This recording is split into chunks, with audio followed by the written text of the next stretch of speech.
Bonjour à tous et bienvenue dans ce 4e épisode de Johnson a pété les plombs. Comme d'habitude, je vous rappelle que pour bien comprendre l'histoire, il faut avoir vu les épisodes précédents. Vous pourrez les retrouver en cliquant sur les liens qui s'affichent ici ou alors sur les liens qui se trouvent dans la description. Je vous rappelle qu'il s'agit d'une saga MP3, c'est-à-dire qu'il s'agit d'une histoire purement audio. Il faudra donc vous doter d'écouteurs ou alors de haut-parleurs. Enfin bref, de quoi écouter du son. L'image ne servant à rien. Bon allez, j'ai assez parlé, c'est parti. Après avoir quitté ce bar quelconque du Minnesota, qui aurait aussi bien pu se trouver dans le Wisconsin, mais on s'en fout, c'est juste un bar pour faire avancer un peu l'histoire, Ted Johnson et Dimitri sont allés dormir dans la voiture maison de Dimitri. Le jour ne va pas tarder à se lever. Oh putain, les Russes nous envahissent! Calme-toi, Ted Johnson. Ce n'est que mon réveil stalien. Il me met de bonne humeur tous les matins et m'assure des lendemains qui chantent le même refrain.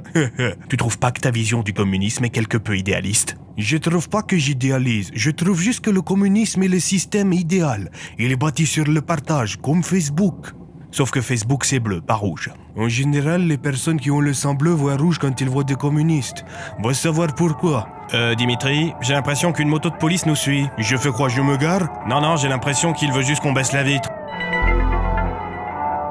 Bonjour messieurs, vous savez pourquoi je vous arrête? Vous ne nous arrêtez pas, la voiture n'est pas en mouvement. Justement si, je suis sur une moto là en fait. Ça va bien faire 2 heures que je vous suis et que j'ai remarqué que vous conduisiez en dormant. Du coup j'ai attendu que vous soyez réveillés pour vous prévenir que vous rouliez pendant votre sommeil. Ah oui, ça m'arrive souvent. Vous savez, il y a des aires d'autoroute pour ça. Pour rouler en dormant? Non, pour rouler sans dormir. Dormir sans rouler. Moi j'ai connu un fumeur qui arrivait à rouler en roulant. Bref, vous pouvez arrêter votre véhicule? Vous voulez que je passe les menottes à ma propre voiture?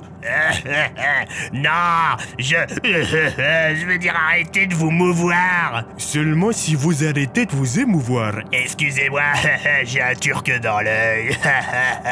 Vous voulez dire que vous avez un truc dans l'œil? Non, j'ai bien un turc dans l'œil. Lorsque j'avais 7 ans, un ami turc a été miniaturisé jusqu'à atteindre la taille d'un grain de sable. Et ce connard s'est logé près de mes glandes lacrymales. Ça suffit, Ertan, arrête de me faire pleurer. Mais putain, j'ai soif. Arrête de boire mes larmes, c'est trop salé pour toi, je te dis. Je peux pas, c'est la prophétie qui dit que si je consomme suffisamment de sel, je retrouverai ma taille normale. Ce que tu dis n'a aucun sens. Et le fait que je fasse la taille d'un grain de sable, que je vive sur ton œil gauche, et qu'en plus de ça, tu sois en train de parler avec des gars dans une voiture lancée à pleine vitesse avec toi sur une moto, ça a un sens peut-être.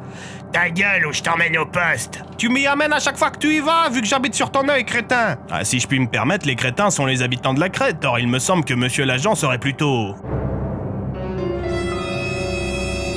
non germanique. Ça alors, comment avez-vous deviné que je suis pas allemand? Votre accent allemand est particulièrement inaudible. Ainsi donc, vos oreilles sont entraînées à entendre l'inaudible. En effet, un ami éléphant qui trompe sa femme m'a filé quelques tuyaux pour entendre même les sons inexistants. Ah, mais c'est ça les tubes que vous avez dans vos oreilles. Je pensais être tombé sur un excentrique. Attendez, un excentrique, c'est pas un ancien petit copain impuissant? Pas dans le contexte actuel, Dimitri. Oh putain, les Russes nous envahissent! Non, calmez-vous, ce n'est que mon réveil. Mais il a pas déjà sonné tout à l'heure? Non, mais là, c'est une alerte pour dire qu'on va être en retard au boulot pour notre premier jour. Ah merde, c'est moi qui vous ai retardé. Tu vois, t'es un gros boulet, j'arrête pas de te le dire. Ta gueule. Bon, pour m'excuser du dérangement, je peux vous escorter jusqu'à votre lieu de travail. Vous bossez où? Ah ouais, pourquoi pas. On travaille dans une agence aux activités... à la fabrique de pince à linge. Ça alors? Mais vous devez connaître ma sœur alors, elle y travaille. Comment elle s'appelle? Monet Pénis. Sans blague! Vous êtes le frère de Monet Pénis? C'est quoi votre nom? Serge Pénis. Tiens, c'est marrant, vous, y a pas de jeu de mots. De quoi? Non, rien. Du coup, on accepte volontiers l'escorte. On commence dans 20 minutes, par contre. Ok, ça devrait jouer. Centrale, ici l'agent Pénis. J'ai besoin de renfort pour escorter des potes qui sont en retard au boulot à la fabrique de pince à linge. Bien reçu, appel à toutes les unités, on a un 49-3, passage en force pour personne en retard au boulot, je répète 49-3 pour la fabrique de pince à linge. Unité 7, ça roule. Unité 9, ok. Unité 23, on dégage la route. Unité 25, ok. Unité 73, on vous prévoit un support aérien.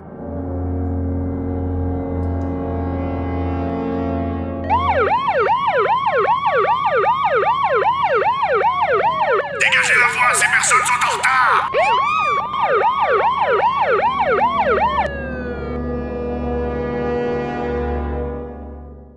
Malgré leurs efforts et l'assistance de la police, Johnson et Dimitri arrivent au bureau avec 1 minute de retard. Messieurs, je ne vous félicite pas. Vous êtes en retard pour votre premier jour.